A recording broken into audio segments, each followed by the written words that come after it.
हरे कृष्णा, सभी को दंडवत प्रणाम।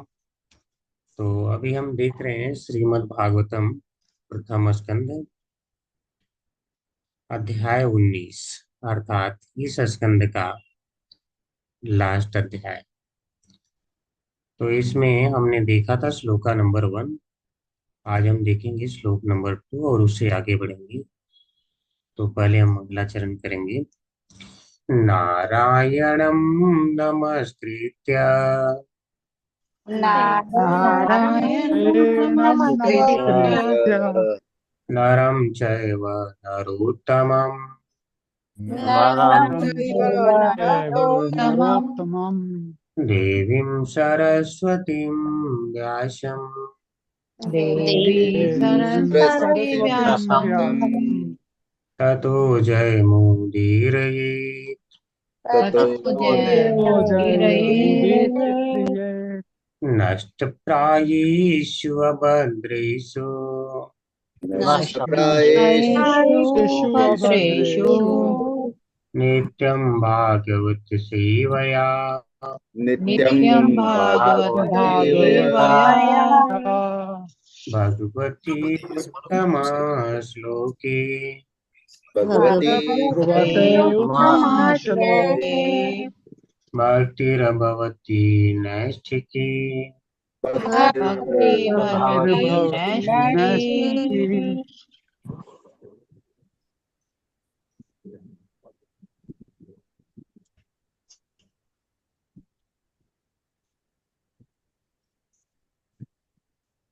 तो हम देखने वाले हैं श्रीमद् भागवतम प्रथम स्कंद अध्याय 19। अध्याय का नाम है श्रील सुखदेव गोस्वामी का प्राकट्य। श्लोका नंबर 2। तो इसको सभी रिसाइट कर सकते हैं।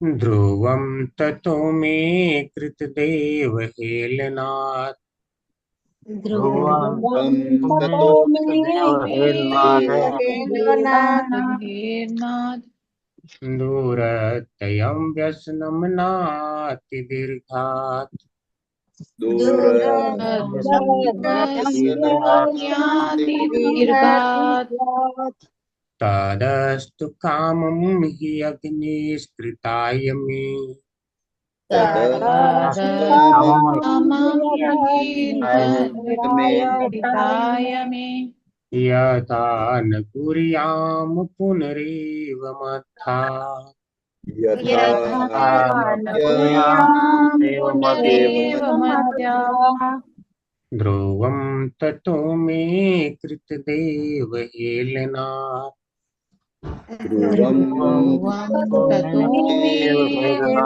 देवहेलनात् दूरतयं व्यसनं नातिदीर्घात् दूरदर्शनातिदीर्घात् तदस्तु कामं हि अग्निस्कृताय मे तदस्तु कामं यज्ञिर्गणिताय मे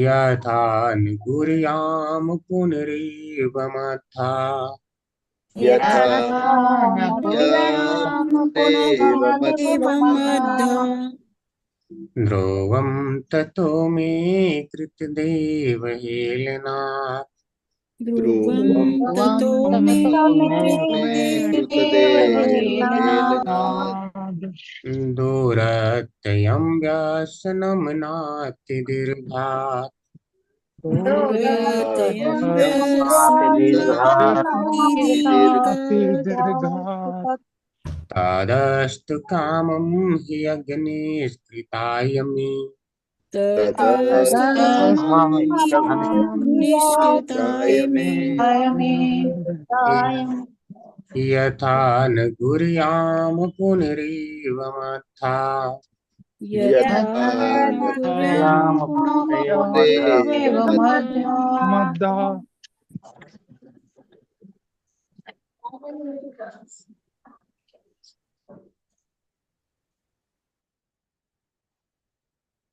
शब्दार्थ देखेंगे। ध्रुवम निश्चित, ततः अतएव में मेरा, कृत देव हेलनाथ भगवान की आज्ञाओं का उल्लंघन करने से, दूरत्ययम अत्यंत कठिन व्यसनम विपत्ति न नहीं अति अत्यधिक दीर्घात दूर तत् वह अस्तु वैसा कामम बिना हिचक की इच्छा ही निश्चय ही अग पाप निष्कृताय मुक्त होने के लिए मैं मेरा यथा जिससे न कभी नहीं कुर्याम करूंगा पुनः फिर एवं जैसे मैंने किया है अद्धा प्रत्यक्ष रीति से। राजा परीक्षित ने सोचा भगवान के आदेशों की अवहेलना करने से मुझे आशंका है कि निश्चित रूप से निकट भविष्य में मेरे ऊपर कोई संकट आने वाला है।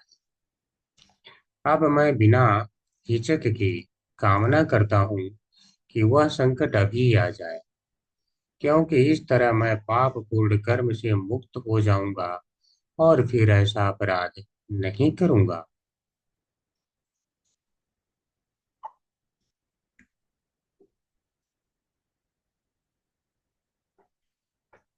ओम नमो भगवते वासुदेवाय। ओम नमो भगवते वासुदेवाय। ओम नमो भगवते वासुदेवाय। ओम ज्ञानतिमिरान्धस्य ज्ञानञ्जनशलाकया चक्षुरुन्मीलितं येन तस्मै श्रीगुरुवे नमः। श्रीचैतन्यमनोभीष्टं स्थापितं येन भूतले स्वयं रूपः कदा मह्यं ददाति स्वपदान्तिकम्। वन्देऽहं श्रीगुरो श्रीयुत्पदकमलं श्रीगुरून् वैष्णवांश्च श्रीरूपं सागरजातं सगणरघुनाथान्वितं तं सजीवम् साद्वैतं सावधूतं परिजनसहितं कृष्णचैतन्यदेवं श्रीराधाकृष्णपादाञ्च ललिता श्रीविशाखान्वितांश्च नमो विष्णुपादाय कृष्णप्रेष्ठाय भूतले श्रीमते भक्तिवेदांत स्वामी निधि नामिने नमस्ते सारस्वती देवी गौरवाणी प्रचारिणे निर्विशेषा शून्यवादी पाश्चात्य देशतारिणे वाञ्छाकल्पतरुभ्यश्च कृपा सिन्धुभ्येव च पतितानां पावनेभ्यो वैष्णवेभ्यो नमो नमः। हे कृष्ण करुणा सिन्धु दीनबन्धु जगत्पते गोपेश गोपिका कान्त राधा कान्त नमोऽस्तुते। तप्त काञ्चन गौराङ्गी राधे वृन्दावनेश्वरी वृषभानुसुते देवी प्रणमामि हरिप्रिये। जय श्री कृष्ण चैतन्य प्रभु नित्यानंद श्री अद्वैत गदाधर श्रीवासादि गौर भक्त वृंद नमो महावदन्याय कृष्ण प्रेम प्रदायते कृष्णाय कृष्ण चैतन्य नामने गौरकृष्णे नमः। हरे कृष्णा कृष्णा कृष्णा हरे हरे हरे राम राम हरे हरे। हरे कृष्णा कृष्णा कृष्णा हरे हरे हरे राम राम राम हरे हरे। हरे कृष्णा कृष्ण कृष्णा हरे हरे हरे राम राम राम हरे हरे। हरे कृष्णा सभी को।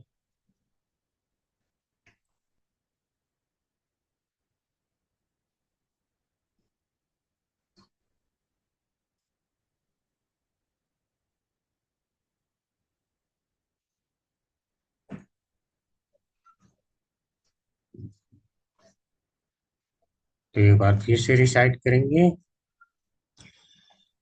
ध्रुवं ततो मे कृतदेव हीलनाथ ध्रुवं ततो मे कृतदेव दूरत्ययं व्यासनमनाति दीर्घात् दूरत्ययं व्यसनाति दीर्घाति दीर्घात् तदस्तु कामं हि अग्निष्कृताय मे तदस्तु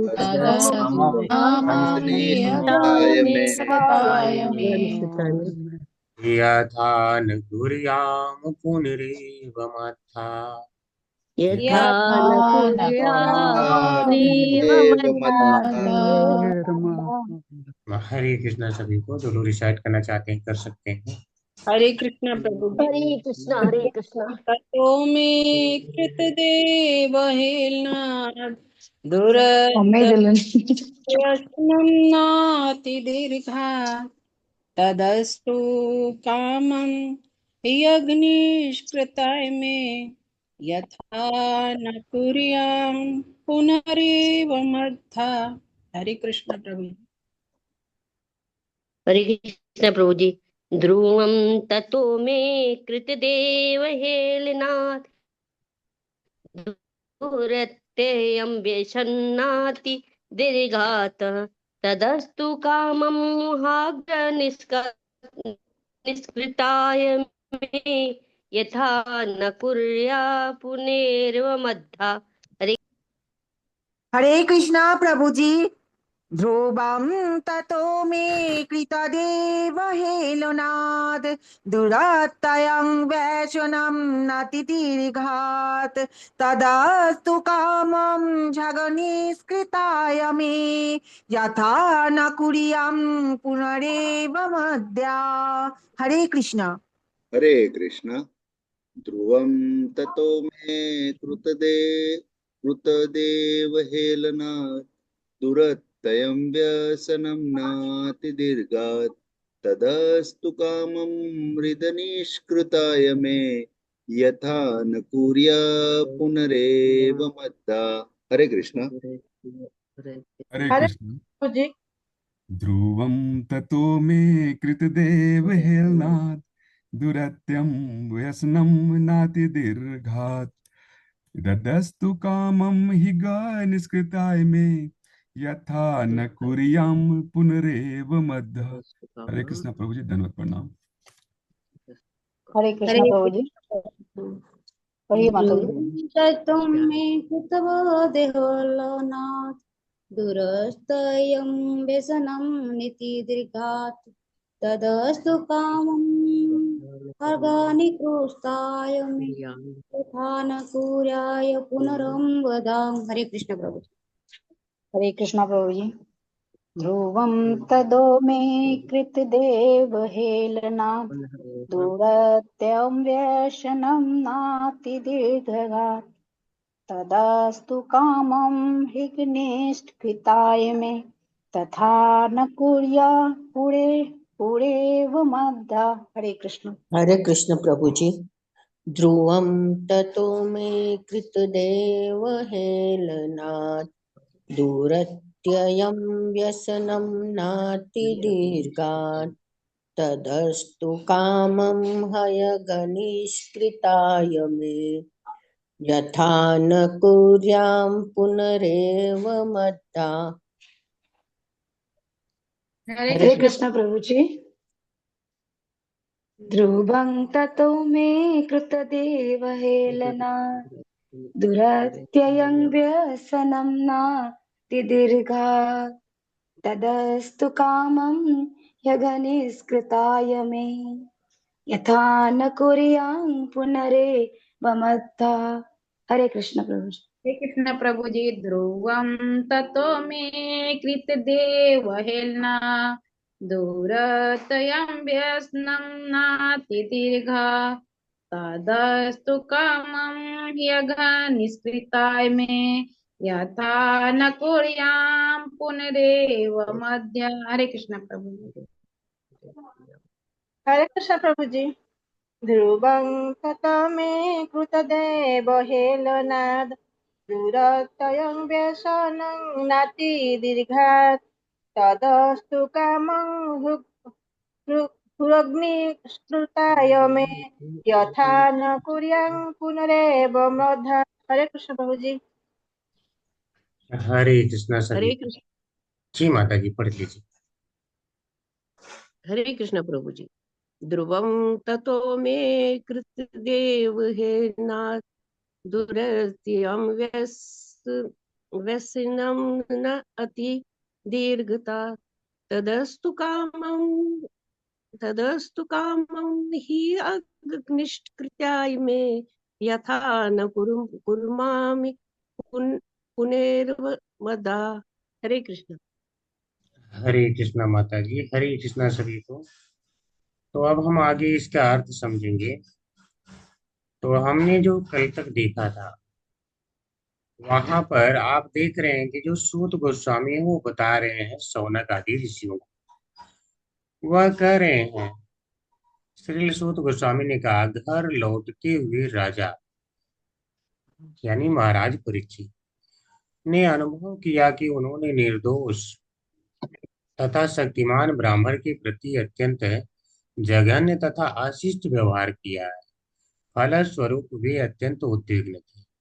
ठीक है, तो वे पश्चाताप करते हुए जा रहे थे कि मैंने एक ऐसा पाप कर दिया, वो भी एक ऐसे ब्राह्मण के प्रति जो निर्दोष था। तो निर्दोष ब्राह्मण के प्रति अपराध कर दिया, और ब्राह्मण के प्रति अपराध नहीं किया जा सकता, ये हम जानते हैं, नहीं करना चाहिए। ठीक है, शास्त्र की आज्ञा नहीं है, अर्थात भगवान की आज्ञा नहीं। तो ये भगवान की आज्ञा क्यों नहीं है, इसको हम समझेंगे। फिर अब जब ब्राह्मण के प्रति अपराध हो गया, तो आगे वह क्या सोच रहे हैं, क्या मनन कर रहे हैं, उसे हम देखने वाले हैं। कह रहे हैं कि भगवान के आदेशों की अवहेलना करने से, अर्थात मैंने भगवान के आदेश की अवहेलना किया है। भगवान के आदेश, तो भगवान का आदेश क्या है, शास्त्र के माध्यम से गो ब्राह्मण हिताय च। अर्थात ब्राह्मण के हित में उसे कार्य करना है, उसकी रक्षा करना है, न कि उसको परेशान करना है। ब्राह्मण जो है, किसी भी संस्कृति यानी जो सभ्यता है या जो समाज है, समाज का सिर इसे कहा जाता है, क्योंकि यह बुद्धि प्रदान करता है।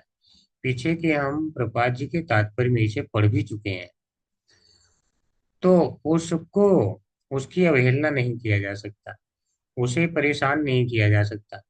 तो कह रहे हैं मैंने तो अपराध किया है, वो भी ब्राह्मण के प्रति, जिसकी रक्षा स्वयं भगवान करते हैं, उसके प्रति कर दिया।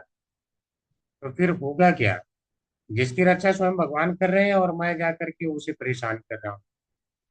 तो कह रहे हैं मुझे आशंका है कि निश्चित रूप से निकट भविष्य में मेरे ऊपर कोई संकट आने वाला है। अर्थात भगवान कह रहे हैं कि ऐसा नहीं करना है, गाय हो गया, ब्राह्मण हो गया, ठीक है, उसके प्रति नहीं करना है, और मैंने ऐसा ही कर दिया।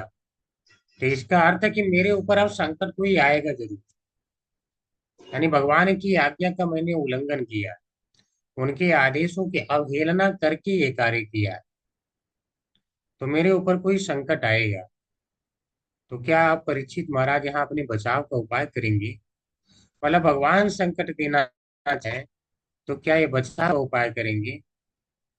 तो आगे देखिए जो है भक्त का स्वभाव क्या होता है।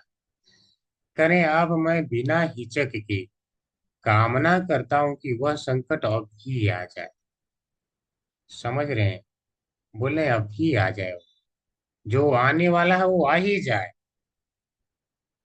क्योंकि इस तरह मैं पाप पूर्ण कर्म से मुक्त हो जाऊंगा और फिर ऐसा अपराध ही करूंगा।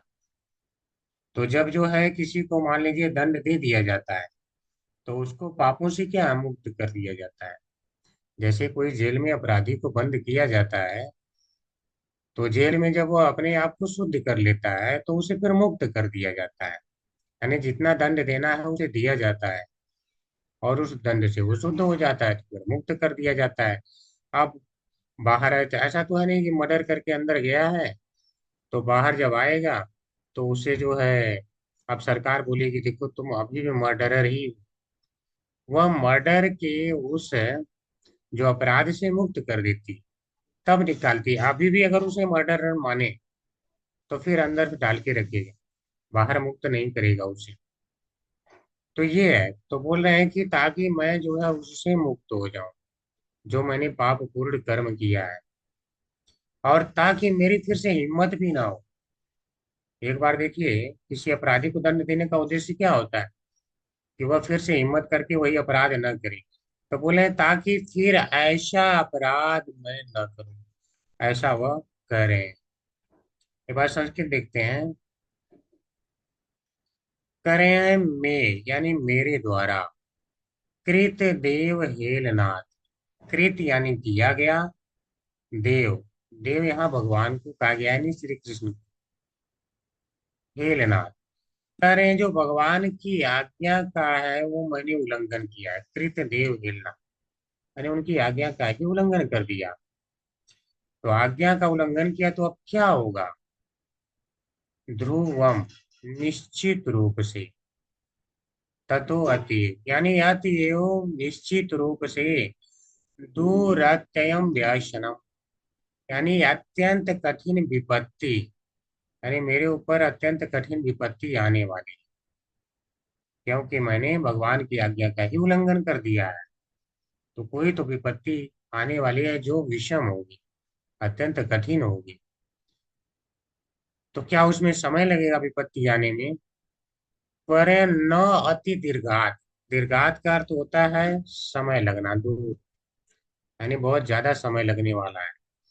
तो कह रहे अति यानी और बहुत ज्यादा,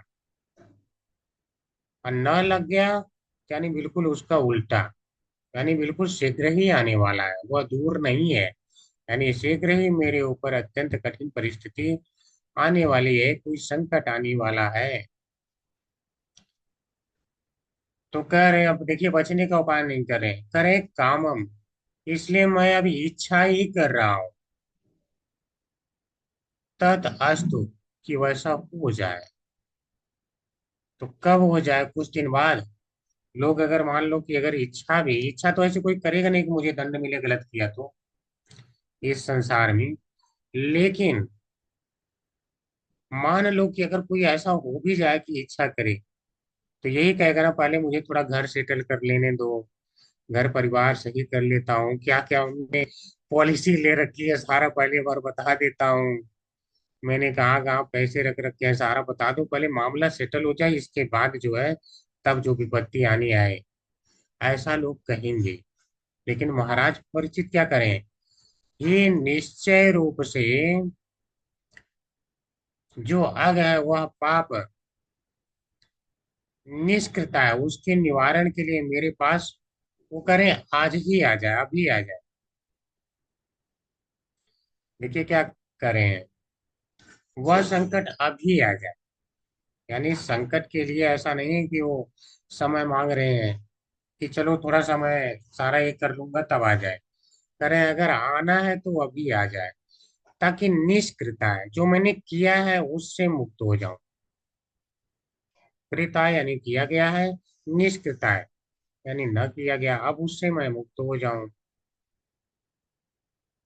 तो मुक्त हो जाऊं तो क्या अगली बार फिर करूंगा? तो करे यथा न कुर्याम, वैसा मैं नहीं करूंगा पुनः फिर से, एवं निश्चय, ताकि मैं फिर से वैसा ना करूंगा कभी। और अध्या, अध्या का अर्थ होता है प्रत्यक्ष रीति से। तो करे जो ये संकट आने वाला है वह अध्या अर्थात डायरेक्ट मेरे ऊपर आए। अध्या शब्द को थोड़ा समझना पड़ेगा। देखिए आप लोग समझ रहे हैं कि अगर कोई पाप कर रहा है तो उसके परिवार के ऊपर भी उसका प्रभाव आ सकता है। मान लो कोई मर्डर कर ही दिया और उसे आभास हो गया कहीं, तो वो यही कहेगा ना कि भाई देखिए अब आपने मुझे पकड़ लिया है, तो जो दंड देना मुझे दीजिए, मेरे परिवार को मत दीजिए। क्योंकि हो सकता है बदले की भावना से वहां परिवार वाले को भी लोग मारे उसके। तो वो यही सोचेगा डायरेक्ट मेरे ऊपर आए। और किसी भी चाहे पाप पूर्ण कार्य का या पुण्यमय कार्य का प्रभाव ऐसा होता है कि पूरे परिवार पे पड़ता है। जैसे शास्त्रों में ये आता है कि अगर आप भगवान कृष्ण की भक्ति कर रहे हैं तो आप कम से कम 21 पीढ़ियों का उद्धार कर सकते हैं। तो वह क्या है? आपकी भक्ति का प्रभाव है, आपने अच्छा कार्य किया, भक्ति सुकृतम, तो उसका जो प्रभाव हुआ कि आपकी पीढ़ियों पे पड़ रहा है। ये मैं रामायण में पढ़ रहा था तो उसमें एग्जैक्टली यही लिखा था कि 21 पीढ़ियों को व्यक्ति तार देता है। और यहाँ तक कि अगर थोड़ी भी भक्ति किया है तो उसके जो नौकर चाकर वहां पे मान लो काम कर रहे हैं उसके घर में, वो भी मुक्त हो जाते हैं और जाकर के कम से कम स्वर्ग पहुंच जाते हैं, ऐसा उल्लेख आया। तो जो आपके कर्म है वे सभी को प्रभावित करते हैं। आप थोड़ा सा इसे आज के युग का व्यवहारिक उदाहरण लेते हैं, कैसे कर्म प्रभावित करते हैं। मान लो कि आप नौकरी कर रहे हो, तो नौकरी कर रहे हो तो आपको कुछ सैलरी मिलती है, उसका फल मिलता है। तो क्या सारा का सारा फल आप ही भोगते हैं? आपका पूरा परिवार उसका फल भोग करता है। यानी आपके कर्म के फल से पूरा परिवार प्रभावित हो रहा है। इसी प्रकार आप अगर किसी को बाहर मार के आते हैं तो क्या वो यही प्रतीक्षा करता है कि आप मिलेंगे तो आपको मारेंगे? वो आपके घर में जाके किसी को भी मार के आते हैं, वो बदला लेके आते हैं। तो आपके हर कर्म का प्रभाव होता है, ऐसा शास्त्र कहते हैं। और ऐसा व्यवहार जगत में भी देखा जाता है, इन उदाहरणों से स्पष्ट है। आप देखेंगे कि इस समाज में एक ऐसा सरकारी विभाग है, अब आप समझ जाना किसको कह रहा हूं, नाम नहीं लूंगा। एक ऐसा सरकारी विभाग है जिनके बच्चे, आप देखेंगे कि कभी कोई लंगड़ा हो जाता है, कभी लूला हो जाता है, कभी पढ़ लिख के अच्छा आदमी नहीं बन पाता, ठीक है, कभी डकैत बन जाता है, मतलब कुछ खराब ही बनता है। उनके ऊपर इतना प्रभाव पड़ता है क्योंकि वह विभाग इतना क्रूर है। गरीब बना तो रक्षा के लिए है, लेकिन गरीब गरीब आदमी को मारेगा और अमीर आदमी का सपोर्ट कर देगा। यानी जो गुंडे मवाली वास्तविक को उनका सपोर्ट करेगा, और जो गरीब उन्हें सता करके परेशान करेगा। तो फिर ऐसे लोगों का क्या होता है कि बच्चों तक भी प्रभाव देखा जाता है। ठीक है। तो हर कर्म का जो प्रभाव होता है, इसीलिए कह रहे हैं डायरेक्ट, यानी अर्था डायरेक्ट मेरे ही ऊपर हुआ जाए दंड, अर्थात मैं ही भोग लूं। मेरे आगे की जो पीढ़ियां है, या मेरे बच्चे हैं, या परिवार है, या पूरी जो यहाँ की जनता है, तो उनके ऊपर कोई प्रभाव न आए, ऐसा ये कहना चाहते हैं।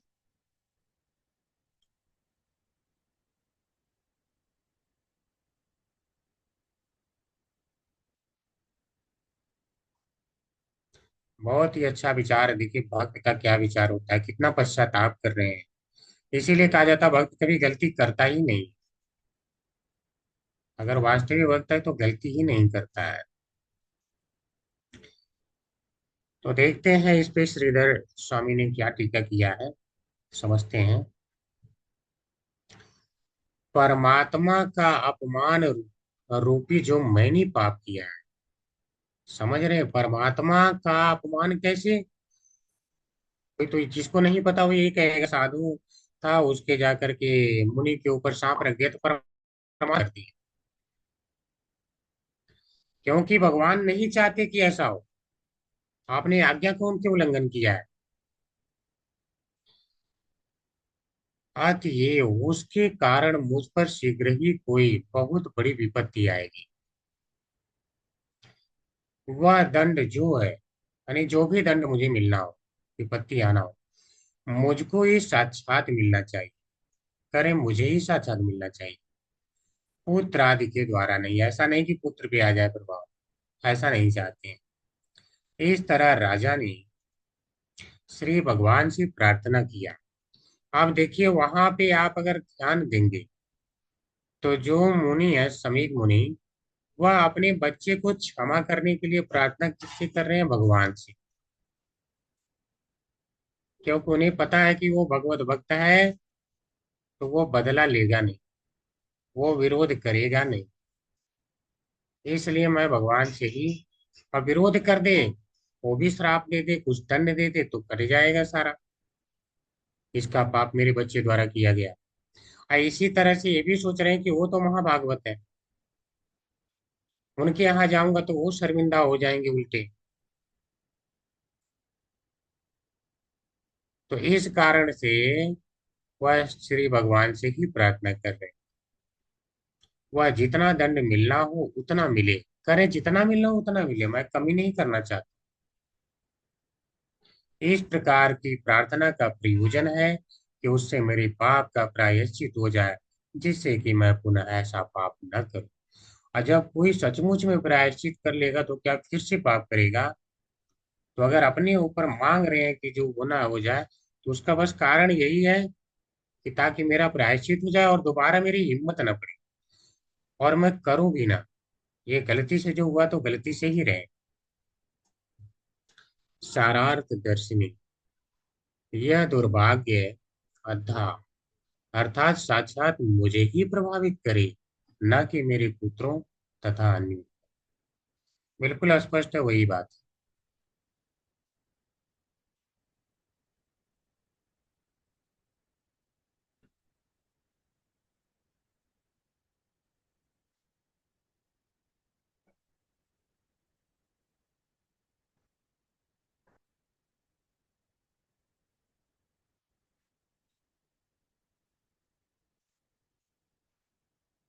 हरे कृष्णा माता जी, तात्पर्य पढ़ने का मौका दे सकते हैं?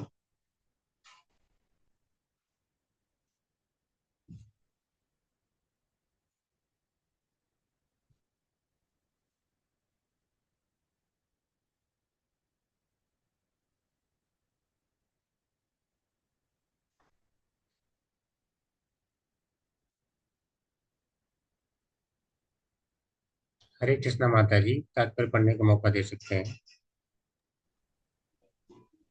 हरे कृष्ण रंजन माता जी पढ़ सकते हैं। हरे कृष्ण माता जी, सादर प्रणाम। हरे कृष्ण प्रभु जी, सभी को सादर प्रणाम। शील प्रभुपाद की जय। तात्पर्य श्रील प्रभुपाद द्वारा। परमेश्वर का आदेश है कि ब्राह्मणों तथा गायों को संपूर्ण संरक्षण प्रदान किया जाए। श्री भगवान स्वयं ब्राह्मणों तथा गायों की भलाई करने के इच्छुक रहते हैं। गो ब्राह्मण हिताय च। महाराज परीक्षित यह सब जानते थे, अतएव उन्होंने यह निष्कर्ष निकाला कि उनके द्वारा एक तेजस्वी ब्राह्मण का इस प्रकार अपमानित किया जाना निश्चित रूप से श्री भगवान के नियमों के विरुद्ध था और वे निकट के भविष्य में किसी भयंकर संकट की आशंका कर रहे थे। अतएव वे चाह रहे थे कि जो कुछ होना है वह उन्होंने तुरंत हो जाए, किंतु उनके परिवार वालों को कुछ न हो। मनुष्य का दुर्व्यवहार उसके पूरे परिवार के सदस्यों को प्रभावित करता है। इसलिए महाराज परीक्षित ने कामना की कि विपत्ति अकेले उन्हीं पर आए, वे स्वयं कष्ट भोग कर भावी पापों से बच जाएंगे और साथ ही उन्होंने जो पाप किया है उसका निराकरण भी हो जाएगा, जिससे उनके वंशजों को कष्ट नहीं भोगना पड़ेगा। एक जिम्मेदार भक्त इसी प्रकार से सोचता है। भक्त के परिवार के सदस्य भी भक्त द्वारा श्री भगवान की सेवा के प्रभावों का लाभ उठाते हैं। महाराज प्रहलाद ने अपनी भक्तिमय सेवा से अपने असुर पिता को बचाया था। परिवार में भक्त संतान का होना श्री भगवान का सबसे बड़ा वरदान है। हरे कृष्णा प्रभु जी। हरे कृष्णा माता जी, धन्यवाद। माता जी, तो देखिए क्या करें, परमेश्वर का आदेश है कि ब्राह्मणों तथा गायों को संपूर्ण संरक्षण प्रदान किया जाए। ये भगवान का ही आदेश है और भगवान स्वयं करते भी हैं। ठीक है, आप डेली पढ़ते हैं नमो ब्राह्मण देवाय गो ब्राह्मण हिताय च। तो आप वहां पे क्या देखते हैं? गो ब्राह्मण हिताय च, यानी भगवान इच्छा करते हैं कि गाय और ब्राह्मण दोनों का भलाई हो, इनसे मानव समाज को फायदा है। लेकिन जब उन्हीं की आज्ञा का उल्लंघन हुआ तो इससे क्या है? तुरंत इन्होंने निष्कर्ष निकाल लिया कि मैंने समझिए तो ब्राह्मण का अपमान किया, अर्थात भगवान का ही अपमान कर दिया है, क्योंकि उनके नियमों का अपमान किया है। इसलिए वो तुरंत समझ गए अब कोई दंड आएगा। हाँ, एक बात आप लोग कह सकते हैं कि प्रभु जी श्लोक में तो ऐसा कोई शब्द नहीं आया कि वह संकट अभी आ जाए। यानी अभी का तो कोई श्लोक में शब्द नहीं आया है। तो प्रभुपाद जी हाँ अर्थ में कैसे लिख दिए और आपने समझा भी कैसे दिया, ये आप लोग कह सकते हैं, ठीक है। तो इसका जो स्पष्टीकरण है अगले श्लोक में मिल जाएगा, अभी उनकी बात समाप्त नहीं हुई, यह पूरी बात मिला के यहाँ पे लिखा जा रहा है। तो अगले श्लोक में वो क्लियर कहते हैं कि ये अभी हो जाए, ठीक है। तो वहां से उठाकर यहाँ लिया गया है, तो उसमें चिंता नहीं करना है कि श्लोक में तो आया नहीं। आते हुए चाह रहे थे कि जो कुछ होना हुआ उन्हें तुरंत हो ले, किंतु उनके परिवार वालों को कुछ ना हो। ठीक है, बिल्कुल यहाँ पे स्पष्ट है। मनुष्य का दुर्व्यवहार उसके पूरे परिवार के सदस्यों को प्रभावित करता है, समझा दिया इसे भी। इसीलिए महाराज परिचित ने कामना की कि विपत्ति अकेले उन्हीं पर आए। स्पष्ट है, वे स्वयं कष्ट भोगकर भावी पाप।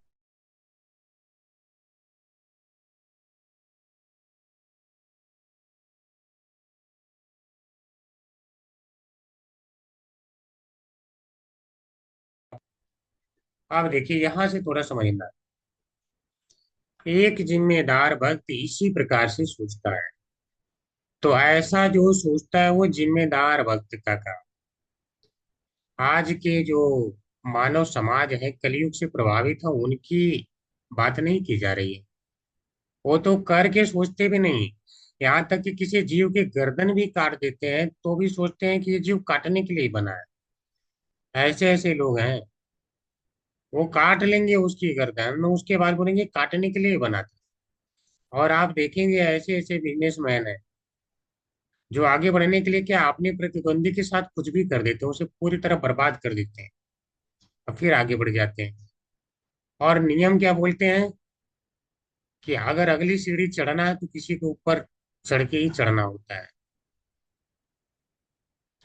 ठीक है। तो किसी को बर्बाद करके ही आगे बढ़ा जा सकता है, लेकिन भक्त ऐसा नहीं करता है। भक्त के परिवार के सदस्य भी भक्त द्वारा भगवान की सेवा के प्रभाव का लाभ उठाते हैं। अर्थात अगर भक्त कोई एक भक्ति कर रहा है तो सबको उसका फायदा मिलता है। आप देखेंगे जितने लोग भक्ति कर रहे हैं परिवार में धीरे धीरे उनकी शांति रहने लगती है, क्योंकि वह भक्त संभाल लेता है अगर कुछ होने वाला होता है। और महाराज प्रहलाद ने अपनी भक्तिमय सेवा से अपने असुर पिता को बचाया था। तो आप देखते हैं हिरण्यकश्यपु को क्या है, आप कहेंगे प्रभु जी उन्होंने तो मरवाया था, उनके कारण भगवान ने आके मारा था। तो देखिए जिसको भगवान ने एक बार अब देखिए आप परीक्षित महाराज क्या बोले हैं कि हे ऋषि मुनियों अगर आपको हम स्पर्श भी कर लें तो भी जो है व्यक्ति के सारे पाप नष्ट हो जाते हैं, ठीक है। और आप देखेंगे गंगा में लोग नहाते हैं तो उनके जो पाप धुलते हैं, तो गंगा को भी पवित्र करने के लिए जो है ऋषि मुनि उसमें स्नान करते हैं, तब वो गंगा पवित्र होती है। और भगवान जिसको डायरेक्ट छू दे तो उसका क्या होगा, उसका कल्याण ही तो हो जाएगा। अर्थात ये भौतिक शरीर तो छूटनी थी, तो छूट करके उसका कल्याण हो जाएगा। तो इस प्रकार से उन्होंने बचाया, उसकी रक्षा किया,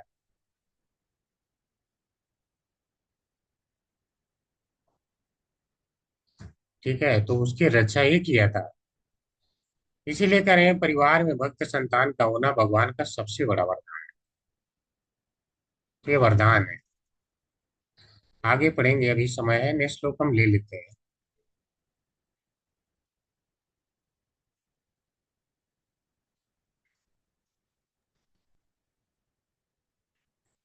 तो ये बार सभी रिसाइट कर सकते हैं इसको। अद्यैव राज्यं बलमरेतकोशम्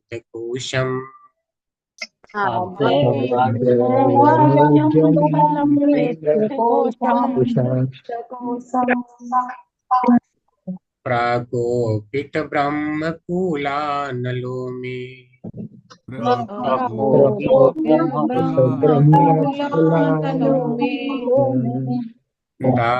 दाहत्वभद्रस्य पुनर्न मे भूत्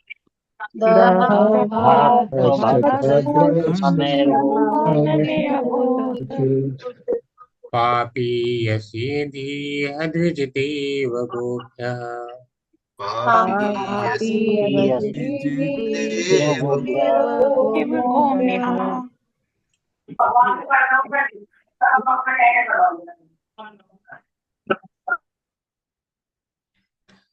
तो शब्दार्थ आद्य आज।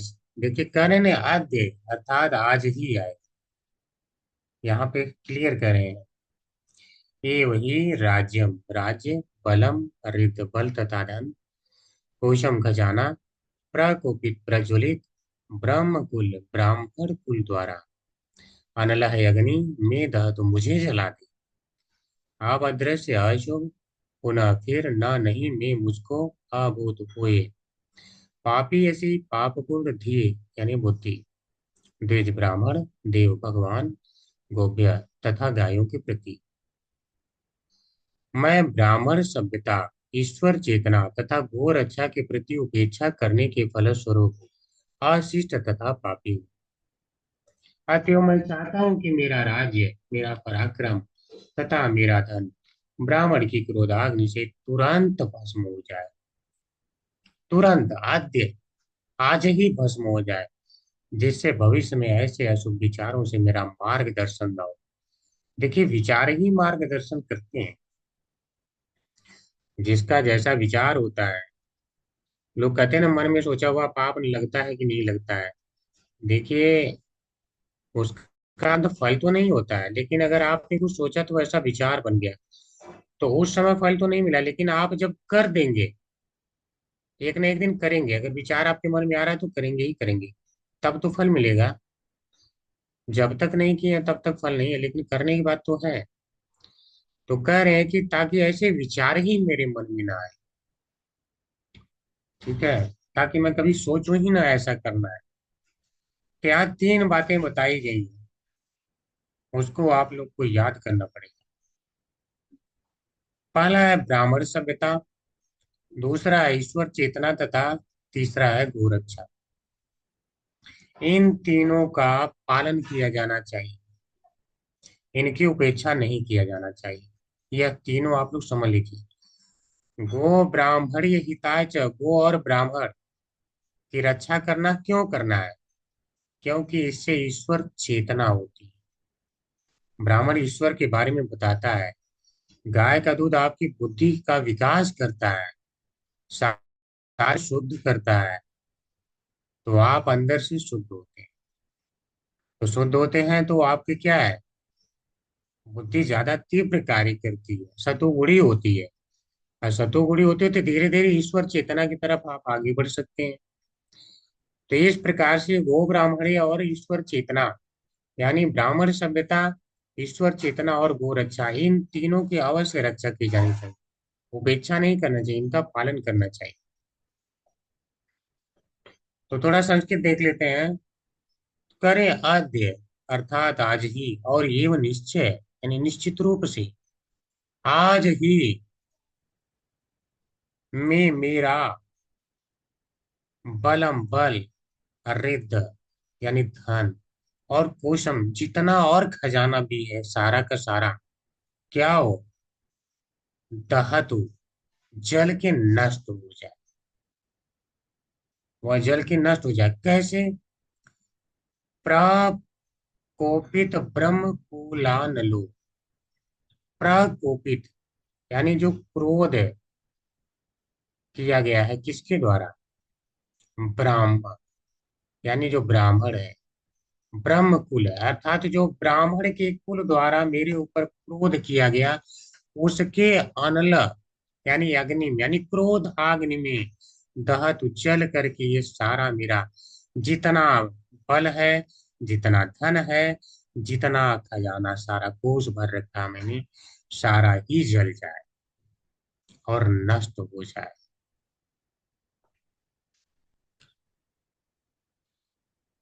क्यों नष्ट हो जाए? तो कह रहे पुनः न, ताकि फिर से मैं न यानी मैं मुझको आभूत हुए, क्या हुए, पापी ऐसी थी यानी पाप पूर्ण मेरी बुद्धि कभी ना होगी, जिससे अभद्र से यानी अशुभ विचार द्वारा या थी यानी बुद्धि द्वारा मेरा कभी पापी ऐसी पाप करने का मार्गदर्शन ही ना हो पाए। तो इसीलिए कह रहे हैं द्विज देव गोप्य। द्विज यानी ब्राह्मण, ब्राह्मण सभ्यता के प्रति पापपूर्ण बुद्धि न हो। दूसरा देव अर्थात ईश्वर चेतना के प्रति कभी मेरी पाप बुद्धि न हो। इसका अर्थ है कि सभी को ईश्वर चेतना में लगाना है। ये तीसरा गोप्य तथा गायों के प्रति। तो कह रहे हैं द्विज देव गोप्य के प्रति मेरी पापी असिद्धि कभी न हो। और कह रहे हैं ये दंड जो मिलना मुझे अद्य आज ही मिल जाए। और कोई बचाव को उपाय नहीं करना चाहते। कह रहे मैंने जो किया हो जाए लेकिन मेरी द्वारा डायरेक्ट मुझ पर आनी चाहिए। यानी इसका पाप का दंड इतना भी बड़ा हो सकता है कि सारा समाप्त होने के बाद जो होता है, सारे समाप्त होने के बाद जो बच्चा है ऐसा है कि उस पे उस भी प्रभाव जा सकता है। तो कह रहे वो नहीं जाना चाहिए आत्मा, यानी डायरेक्ट मुझे ही मिलना चाहिए।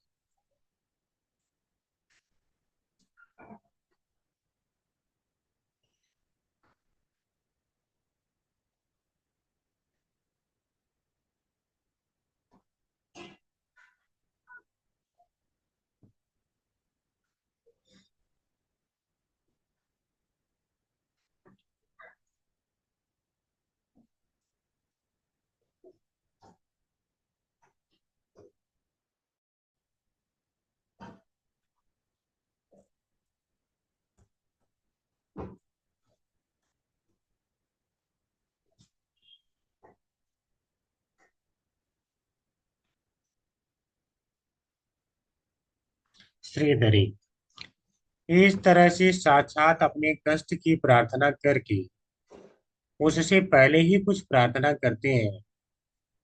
तो पहले कहते हैं जो कष्ट आना हो वो आ जाए, लेकिन कष्ट में अब कितना भयंकर कर रहे हैं उसको बता रहे हैं। वे कहते हैं कि ब्राह्मण वंश की जो क्रोधाग्नि है वह आज ही क्रुद्ध होकर मेरे राज्य, सेना तथा कोष को भस्म कर दे। सब कुछ यानी मेरा जला दे। अब देखिए क्रम संदर्भ बहुत रोचक है, बहुत रोचक है। इसको ध्यान से सुनिए। कुपित ब्राह्मण कुल की क्रोधाग्नि मेरे राज्य, बल तथा संपत्ति आदि को आज ही जला दे। अर्थात उनकी क्रोधाग्नि, अब देखिए जलाने का अर्थ क्या है, ऐसा नहीं कि उसमें आग लग जाए, ठीक है। अर्थात उनकी क्रोधाग्नि मुझसे मेरा राज्य इस प्रकार छीन छीन ले मानो जैसे वह जल गया हो। समझ रहे हैं, ऐसा नहीं कि वह आग लग जाए उसमें, कह रहे हैं, बोल रहे हैं कि इस प्रकार से मुझसे छीन जाए मानो वह जल गया हो। क्यों, सचमुच में क्यों नहीं आग लगाना चाहते? क्या मतलब माया में है क्या? तो उसके उत्तर में कह रहे हैं क्योंकि राज्य में विद्यमान अन्य ब्राह्मणों सहित समस्त वस्तुओं का जलाना अनुचित होगा।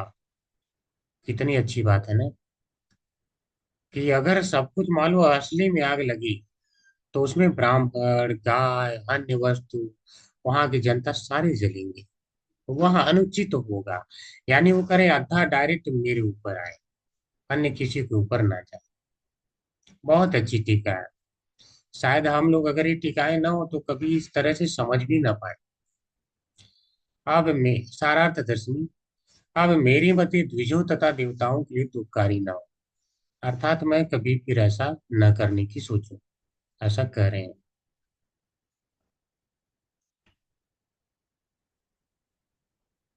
ठीक है, तात्पर्य पढ़ेंगे। हरे कृष्ण माता जी। हरे कृष्णा रीटा माता जी, आप पढ़े। हरे कृष्ण प्रभु जी, हरे कृष्ण माता जी, सभी को सादर प्रणाम। शिल प्रभुपाद की जय। शिल तत्पर शिल प्रभुपाद द्वारा प्रगतिशील मानवीय सभ्यता, ब्राह्मण संस्कृति, ईश्वरीय चेतना तथा गौ रक्षा पर आधारित है। उपयुक्त सिद्धांतों के संबंध में ही व्यापार, वाणिज्य, कृषि तथा उद्योगों के द्वारा राज्य के सारे आर्थिक विकास को पूरी तरह उपयोग में लाना चाहिए। अन्यथा सारे तथा कथित आर्थिक विकास अवनति के साधन बन जाते हैं।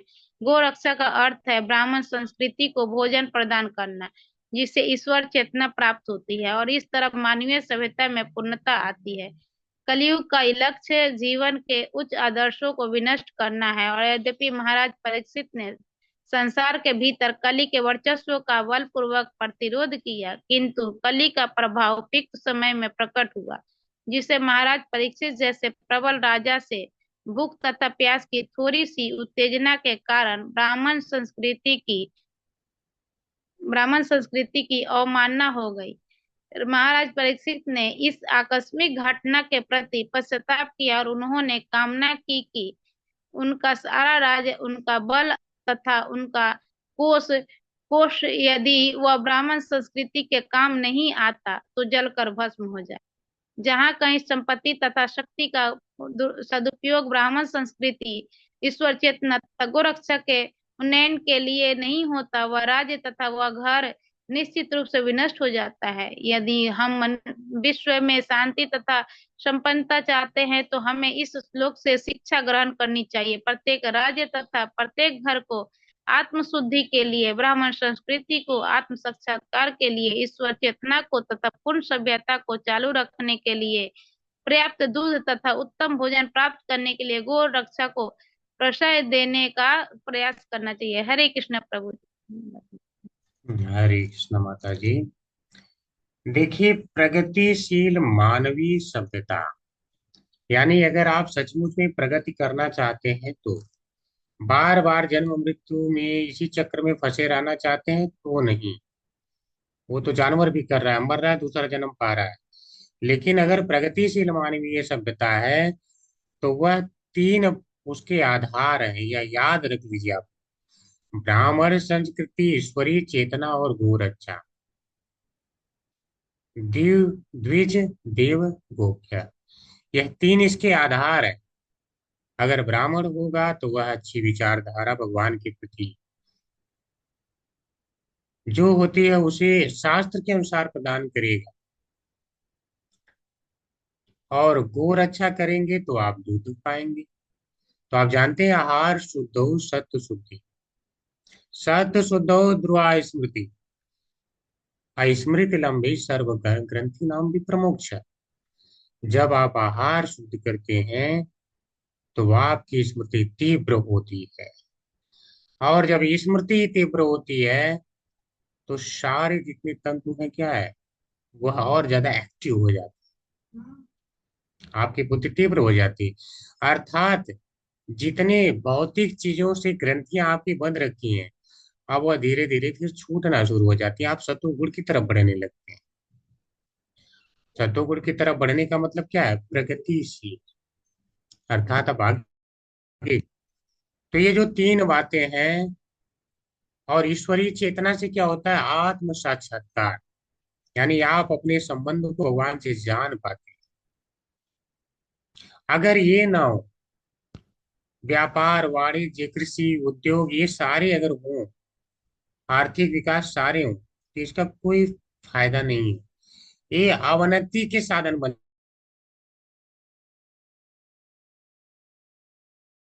जाए। और हम तो चांद पर जाने की कोशिश कर रहे हैं, चांद पर जाने की कोशिश कर रहे हो, लेकिन पृथ्वी पे भगवान ने जितनी वस्तुएं दी हैं, जितनी सुविधाएं, उन्हें कहीं रसिया, यूक्रेन, तो कहीं अन्य अन्य देश का नाम लो, तो ये आपस में लड़के आप नष्ट विनष्ट कर रहे हैं प्रकृति के सारे साधन। ये क्या कर रहे हैं? अवनति तो हो रही है, आप उन्नति कहाँ कर रहे हैं? एक तरफ जहां कुछ आप पा नहीं सकते उसके लिए प्रयास कर रहे हैं, और एक तरफ जहां सब कुछ पाया उसे आप खो रहे हैं, और आप बोल रहे हैं कि हम उन्नति कर रहे हैं। हर देश का 50% कम से कम वह देश की सैनिक रक्षा इत्यादि चीजों में जा रहा है। क्यों देश की बाउंड्री बना रखा है? क्यों सारा परीक्षित महाराज की तरह एक नहीं हो सकता? एक छत्र छाया में क्यों नहीं हो सकता? क्यों बाउंड्री के पीछे इतना जो है सेना पे खर्च करना? उसको देश के आर्थिक विकास में भी तो लगाया जा सकता है। लेकिन ये सारे अवनति के साधन बनते हैं, वास्तविक विकास नहीं होता है। खाने बगैर लोग मरते रहते हैं, और भंडार गृह में अन्न सड़ जाते हैं। क्यों सड़ जाते हैं? क्योंकि उनकी भगवान में मति नहीं।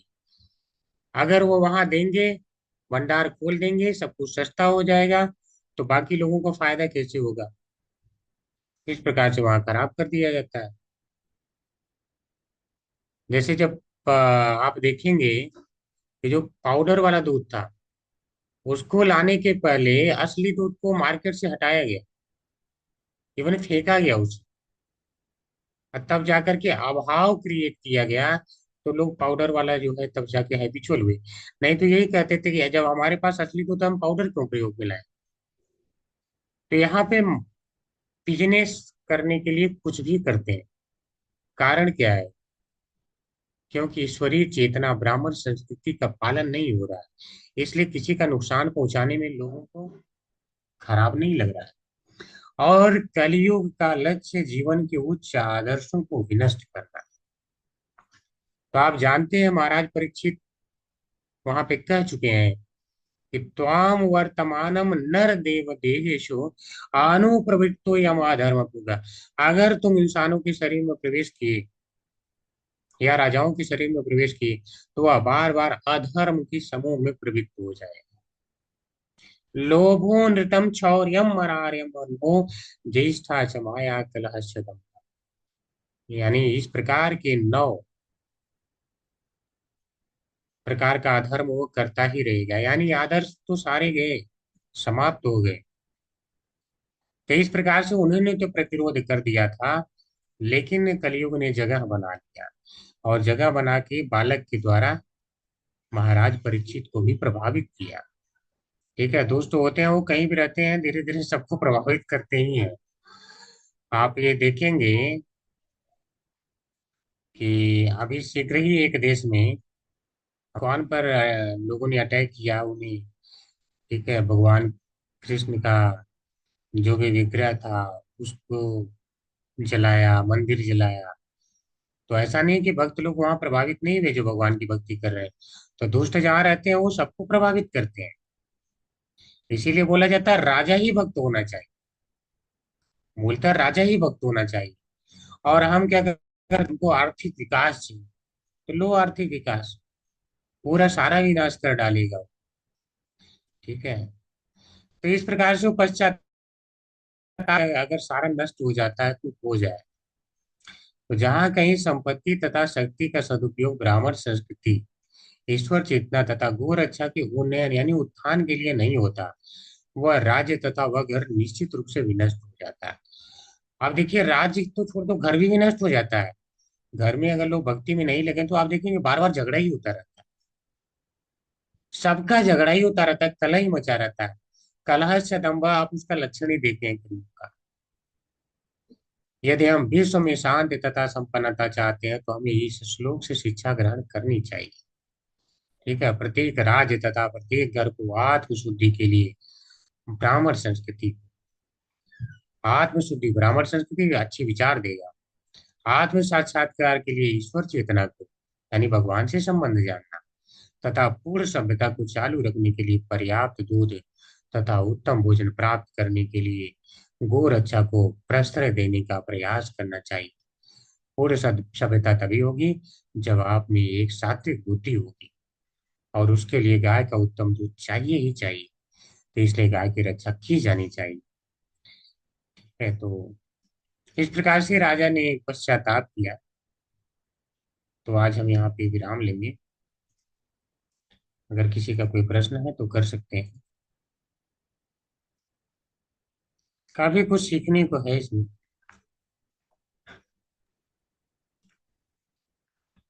हरे कृष्णा प्रभु जी। हरे कृष्ण प्रभु जी। प्रभु जी, आपने कि अभी बताया कि वो 21 पीढ़ियां जो तारता है, जो भक्त पैदा होता है, जैसे प्रहलाद जी हुए तो उनकी 21 पीढ़ियां तर गई। तो उसमें कौन सी 21 आती है प्रभु जी? उसमें थोड़ा कंफ्यूजन था कि ऊपर वाली 7 और नीचे की 14, या ऊपर की 14 और नीचे की 7, ऐसा कुछ है? जैसे 7 तो यह बताया जाता है कि जो करंट में चल रहे हैं। ठीक है, अर्थात उसके घर और उससे संबंधित लोग जो अभी हैं। फिर 7 ऊपर के और 7 नीचे के, ऐसा बताया जाता है। ओके। जी। ठीक है प्रभु, हरे कृष्ण। हरे कृष्ण प्रभु। हरे कृष्णा प्रभु जी। ऊपर की और नीचे की कैसे प्रभु जी? जैसे 7 पीढ़ी ऊपर की हो गई, 7 पीढ़ी नीचे की, 14 हो गई। और 7 जो आपके करंट में चल रहे हैं, आपसे जो संबंधित लोग हैं, वे भी तर जाते हैं। ठीक है, तो ऊपर इस प्रकार की से। प्रभु जी तो हाँ, जो करंट में चल रही हैं उनसे ऊपर जो पहले थे। हाँ, जो पहले थे 7 वो लोग हो जाते हैं, 7 पीढ़ियां जो नीचे वाले हैं। और जो नीचे वाले हैं तो वो जो अब होंगे आने वाले टाइम में। सही। हाँ, और जो आने वाले होंगे उनका भी ठीक ठीक। कल्याण होता है। तो ठीक कल्याण प्रभु। का मतलब ये नहीं कि सारे भगवत धाम जाएंगे, या विचार से हाँ निकाला जाता है। कल्याण ठीक का ठीक। अर्थ ये होता है कि पशु नहीं बनेंगे, मानव बनेंगे, और मानव बन के भक्ति करने का मौका दिया जाए।